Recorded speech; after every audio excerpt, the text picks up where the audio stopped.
Over the High Holy Days, I spoke about religiosity in a few different ways. And I asked what people mean when we say something like, I'm not religious, but I'm spiritual. I hear that a lot, and I'm still curious about what we mean when we say such a thing. A number of people took me up on the invitation to continue the conversation. This theme seemed to resonate, and so I'd like to explore it a little further with you now this morning. I just returned from spending a number of days in Southern California at a study retreat where Rabbi Jordan Ben-Dat Appel, who is a student, a practitioner, and a teacher of Jewish meditation, offered the following reflection on how we know when we have reached spiritual awareness and spiritual alignment with the world. If you can start the day without caffeine or pep pills, if you are always cheerful, ignoring aches and pains, if you can resist complaining and boring people with your troubles, if you can eat the same food every day and be grateful for it, if you can understand when your loved ones are too busy to give you any time, if you can overlook when those you love take it out on you when, through no fault of your own, something goes wrong, if you can take criticism and blame without resentment, if you can ignore a friend's limited understanding and never correct him or her, if you can resist treating a person with status better than a person without it, if you can face the world without lies or deceit, if you can honestly say that deep in your heart you do not prejudge a person based on gender, race, religion, or politics, if you can conquer tension without medical help, if you can relax without liquor, if you can sleep without the aid of drugs, if you can do all these things, then you are probably a dog.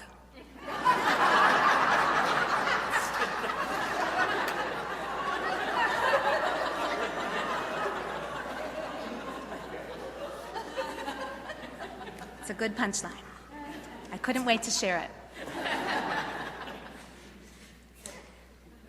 What is a human path to spiritual heights? One example given in our Torah portion is when these preparations for the dramatic night of the 10th and final plague that would strike Egypt with one final blow comes to attention. That night, our people were focused, poised, prayerful. They prepared physically for their departure, for the long journey into the unknown wilderness, after an unknown God. They prepared spiritually for shedding their slave identity and claiming their God-given freedom. To help them in this, there were rituals. And the ritual was specific, public, and strange. It is written, Moses then summoned all the elders of Israel and said to them, "Go pick out lambs for your families and slaughter this Passover offering. Then take a bunch of hyssop, dip it in the blood of that lamb, and apply some of the blood from the basin to the lintel and to the 2 mezuzot, to the 2 doorposts of your homes. None of you shall go outside the door of his house until morning comes.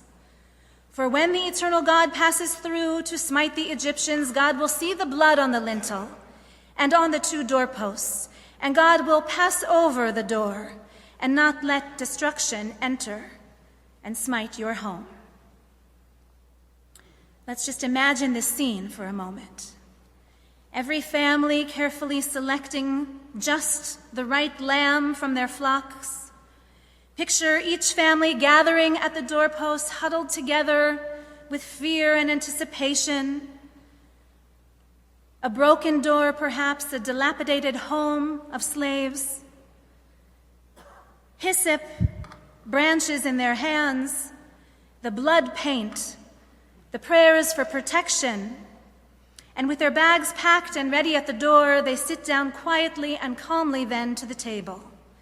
It is a feast of rebellion against tyranny, a feast of praise for the God who would finally come for them.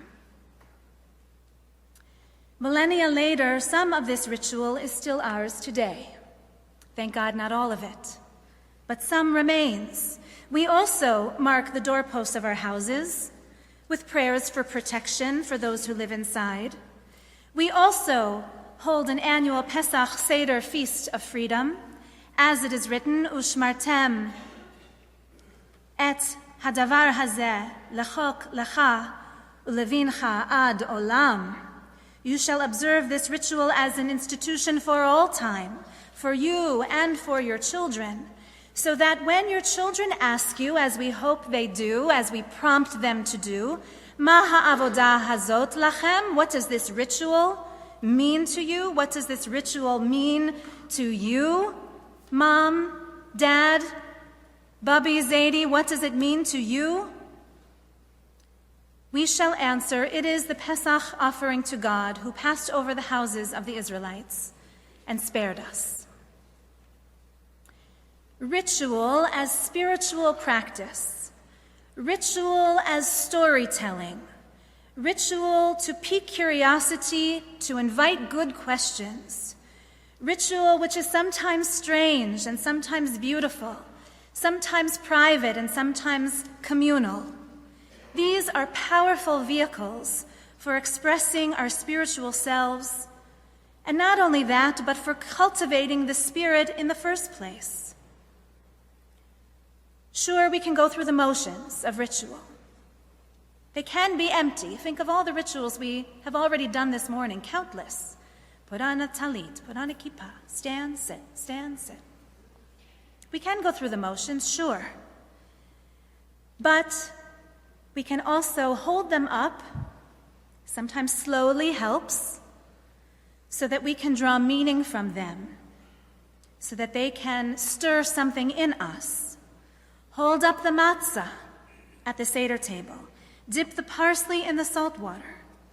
When we are awake to these rituals and we know what they stand for, we become awake to our own spirit and to what we might stand for.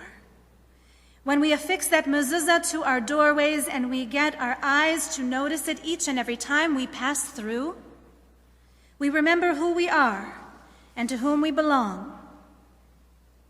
That little scroll tucked inside with the Shema written upon it can speak to us each and every time. In 1492, when the Jews were expelled from Spain, Rabbi Yaakov ibn Chaviv fled to Salonika, where he had access to a great library, and he wrote an important anthology, a collection of Talmudic stories he named Ein Yaakov, the source or the spring of Yaakov.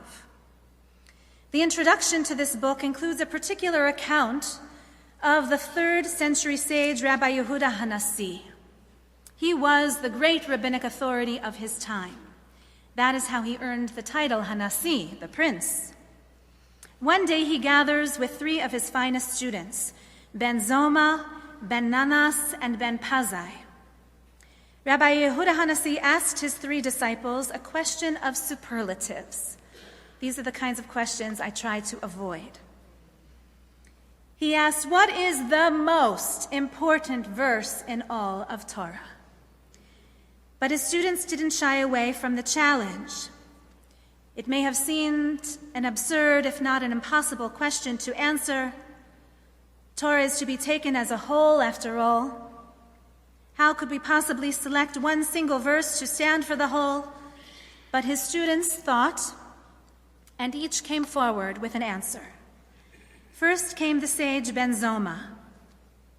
The most important verse in all of Torah is Shema Yisrael, Adonai Eloheinu, Adonai Echad. Hear, O Israel, the eternal Adonai is our God, Adonai is one. A good answer. Not so surprising. If we were asked, we may have given the same answer if we were pressed. The Shema is the testimonial of our faith. God is one. The Shema is the assertion of faith in God's existence and God's power above and beyond all. It is the declaration that Jews have given to the world ever since Abraham. I think this verse stands as a strong candidate. But then Ben Nanas steps forward to offer another verse for consideration.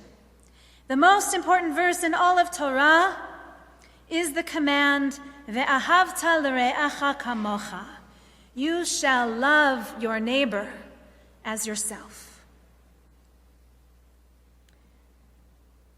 A good answer, made famous by Rabbi Akiva. This verse points not to faith in God, but to a full-hearted, open-hearted commitment to ethics among humankind.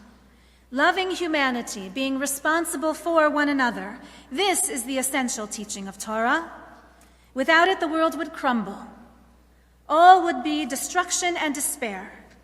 Many of us, I'm sure, would agree that faith in one God is not universal, and so even above and beyond the Shema must be Ve'ahavta l're'acha kamocha, harmony among humanity. That is the essential verse. Then Ben Pazai came forward with a surprising answer, I think. Et hakeves ha'echad ta'aseh v'boker, ve'et hakeves hasheni ta'aseh ben ha'arbayim. You shall offer up one lamb in the morning and the other in the afternoon.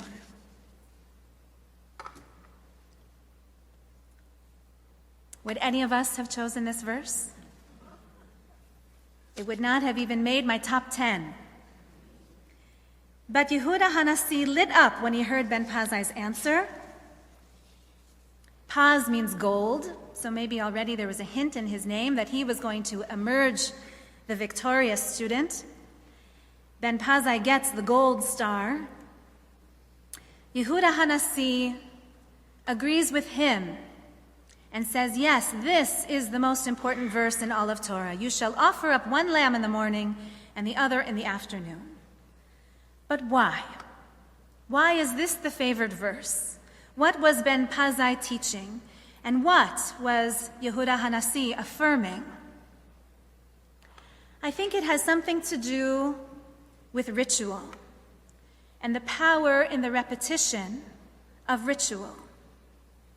Cultivating the Spirit takes practice that we return to again and again. Not all of us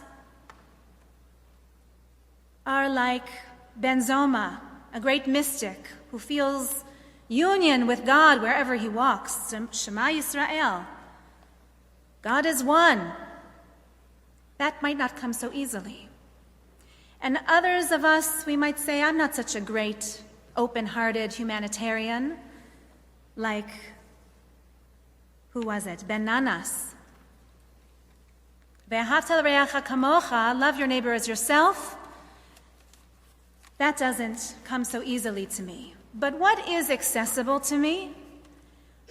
And what might lead me closer to my fellow human beings and closer to my God? That is ritual. If we pay attention. They can be empty. Take the Torah out, parade it around. That could be empty choreography, or it could be thrilling. To be able to draw near to Torah, to reach out to Torah, to kiss her. That might be just enough to open a door to love my neighbor or to love my God. It's possible. Let me conclude with how we began this morning. Our very first prayer of Matovu ends with the verse from Psalms, Va'ani tefilati lecha Adonai, et ratzon. We can translate these words, interpret these words in different ways depending on how we put the punctuation. And the possibility I'd like to offer this morning goes like this. Va'ani tefilati, I am my prayer. Lecha Adonai, for you, God, I will make of myself a prayer. I will make of this lifetime a prayer for you. Eit ratzon. That can be read as a desirable moment by moment, or it can mean that I will make the moments desirable to you, God. Through each step, through each ritual, through each syllable of prayer, or in speaking kindly one to the other, these are ways that I can make of myself a prayer. I can make of this God-given life a blessing. Ken Yehi Ratzon.